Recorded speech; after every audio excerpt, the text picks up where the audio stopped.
So yo, what's up? Mga kanunoy kong minamahal. Mapagpalang araw sa ating lahat. Ayan, sa mga subscribers ko, viewers ko dyan, magandang hapon. Sa mga silent viewers ko dyan, magandang hapon. At sa mga kababayan ko sa abroad, right, magandang hapon. Sana lahat tayo ay nasa mabuting kalagayan sa hapong ito. Alright? Ngayong hapon mga kaunoy ay araw ng Huwebes. Yan, kauwi lang natin mga kaunoy, galing tayo yung naglako ng Priska. Kita nyo naman, pawis na pawis pa tayo. Pasensya na kayo mga kaunoy, talagang gano'n eh.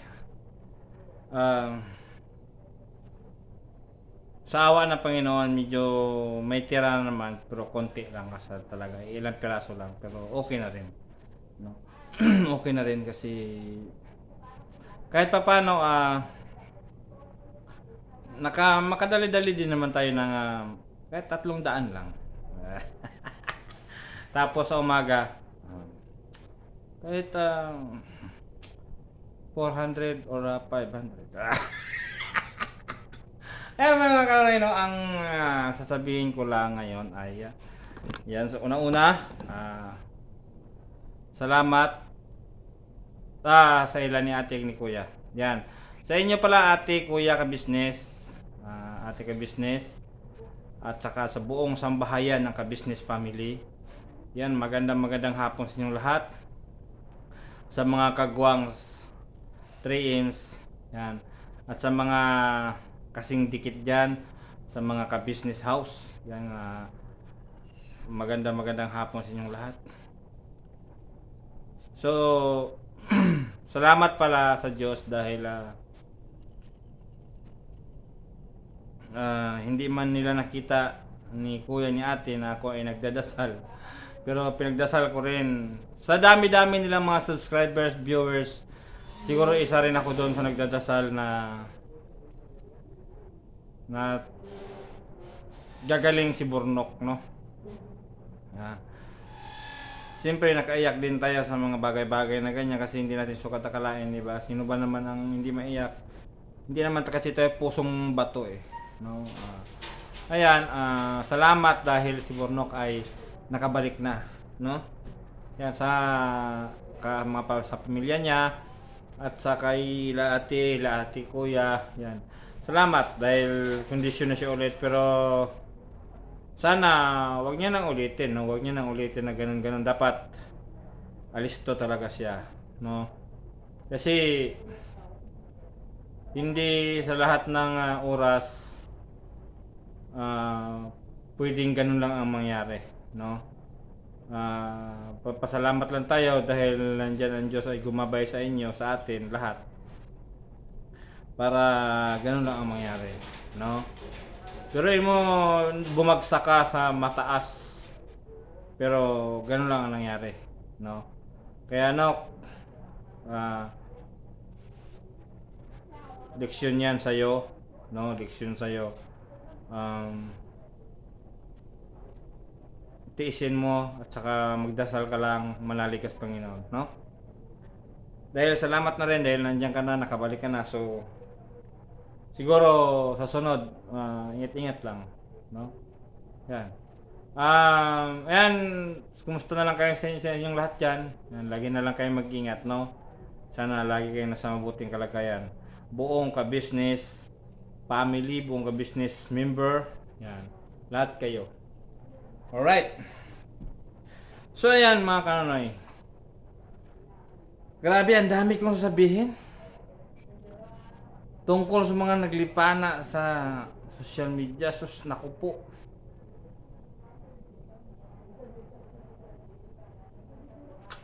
Minsan mga kanonoy tayo, pinilit nating magbulag-bulagan, pinilit natin nagpabingi-bingihan sa mga bagay na ating nakikita, sa mga bagay na ating narinig. Dami pa lang nangyayari na gano'n. Bakit? okay lang pala sa social media yan. Ang problema, daming bata, no? Ang dami kasing ano eh, ang daming halos maghubad na, no? Maghubad na sa harap ng social media. Bakit pa tinakpan? Eh kung naglalakad lang naman yan, nakahubad sana. Sus, naku po. Sa mga malalaking tao, sa atin, okay lang. Eh paano naman yung mga bata? Ang mga bata kasi ngayon, hilig na sa mga cellphone. Hindi naman pwedeng hindi makita sa mga bata yan. Talagang panoorin yan. Ngayon, paano kung mga nagbibinata? Yan. Ito real talk ito. Sa mga gumagawa na ganyan na humuhubad sa katawan nila sa harap ng camera, social media. Ito paano kung sa anak mo nangyari? No. May isang lalaki nakita sa video mo nga naghubad ka. Naglain ng utak. Nag-ibang takbo sa utak. Anak mo ngayon ang nirep. Anong sabihin mo? Di ba? So, napakasakit, di ba? Yun, kung sa'yo lang. Paano naman kung sa iba mangyari? No? Sa mga bata nga may mga pangarap sa buhay. Oh. Dahil sa inyong katangahan, hubad-hubad kayo sa harap ng kamera. Bastos, walang galang sa publiko. Okay lang kung wala kang respeto sa mga matatanda, magrespeto ka lang sa mga bata. Kasi bastos yung ginagawa ninyo. Okay pa yan, yung mga naninira ng kapwa, yung nagpapanggap na ayaw kong magmasawa ng ganito, ayaw ko, naku po naman. Titingnan nyo naman ang mga mukha nyo. Ako, pangit man ako, pero yung mga nagsasabi, nako. Yung babaeng nagsabi na abroad na pag makauwi ako sa Pinas, hindi na talaga ako kakain ng ginamos. Ew. Pag ganon pa, pero ang mukha pangit pa sa ginamos. Miss, pasalamat ka lang. Maganda ang inabot mo dyan sa abroad. Kung nagkataon, mapangit ang amo mo dyan, kaon gid ka sa bulis kaldero. Kaon gid lubot kaldero gid ng ubranin mo. Sigag paninggar dira. Respetuhin natin, no? Kapwa natin. Sikat ka nga. Okay lang ba sa inyo sisikat kayo na naninira kayo ng kapwa ninyo? Sabagay, sa kasabihan niya hahamakin ang lahat basta kumita lang ng pera. No? Pero sa akin kasi iba Ako,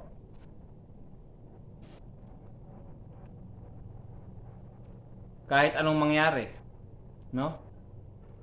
Saan man ako mapunta, no? Papairalin ko talagang respeto ko sa kapwa ko, bata o matanda. Pero ang iba nating kababayan, wala na. Wala nang nagawang na matino. Dagdagan pa nitong nagsasabi ninanakaw daw mga video niya. Sama mo mga vlogera mo, ano siya? Vlogger po ko, ay mo pangawat ng video. Sus, naku po. Nalapit-lapit ka lang sa akin, tukapan tagi ka na yun. Marisin na ninyo ang ikawat inyong video. Kaya ano? Ang mga bibig nyo parang mga may bleed yung salita. Kung marunong lang kayo rumespeto ng tao, pwede diyan pa hanggang yung mga video nyo. Rumespeto kasi kayo. Ang dami namang gagawin. Kundi ako nga, nagtiyaga ako, hindi man ako, kaso lang kasi kayo, hanap nyo ko sikat ka agad. Pero mahirap sumikat pag may kadugtong na puy ha. Sikat supoy. Tulad sa inyo, sumikat kayo. No. Sumikat kayo. Sikat na si ganito. Sikat na si ganito. Sikat sa mga baser. Grabe ng mga tao ito. Pero, di bale. Ayan, sa mga bago lang pala sa aking channel. Wag niyo kalimutan mag-subscribe. At pindutin ang bell button para updated kayo sa aking mga video pa, no? At saka salamat, no? Salamat pala sa mga nag-subscribe na patuloy nag-subscribe sa akin, no? Sa aking channel. Kasi kahit pa isa, padalawa-dalawa, tuloy-tuloy ang pag-akyat sa ating YouTube channel. Yan, salamat. No, saka hindi nyo ako pinapabayaan. Yan, sa mga ako po ay naglalambing sa lahat na sana patuloy nyo i-like and share para patuloy na usad ating munting YouTube channel, no? Saka siyempre alam niyo naman kailangan ko ngayon ng tulong ninyo. Kaya paki-share, no? Paki-share sa iba ninyong mga kaibigan diyan. Paki-kampanya na lang yung ating munting YouTube channel. Yan, sa mga magtatanong sa akin, ang gustong tumawag, andyan ang messenger ko. I-open nyo lang ang messenger ko dyan. Kano Alito Bisano. Yan. Messenger ko, Alito Bisano. At ang number ko, 0948-250-3562. 0948-250-3562. Alright. So yan. So yan mga kanonoy, hanggang dito na lang. Siguro bukas maglako tayo uli. Umaga. Pagsikapan natin mga video tayo, pero talagang hirap mag video pag umaga. Sige, pagsikapan natin ulit bukas, no? Ayan, so malalaman nyo naman yan pag tayo, no? Pag naka-video tayo bukas. So, ayan. So hanggang dito na lang. I love you all. Never say goodbye. Tomorrow is another day. Bira, banat, lipad.